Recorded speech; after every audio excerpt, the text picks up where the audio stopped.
உப்புமான்னு நம்ம நடிச்சிட்டு இருந்தோமா இவ்வளவு விஷயம் இருக்கா, அது என்னதான் உப்புமான்னு பாத்துடலான்னு பசங்க சாப்பிட ஆரம்பிப்பாங்க. சில பேர் கொடுமையா பண்ணுவான் பேஸ்ட் மாதிரி, ஆனா அந்த உப்புமா அப்படி பண்ணக்கூடாது.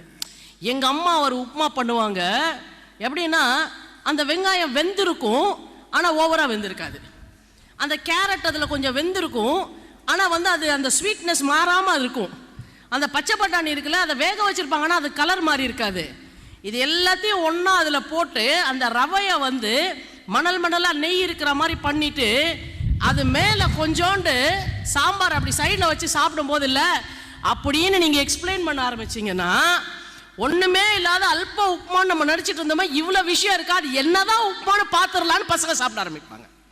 ஆனா நமக்கு என்ன பிரச்சனைனா, கட கட கடன் பண்ணி வச்சு இந்தா சாப்பிடு சாப்பிடு சாப்பிடும்போம்.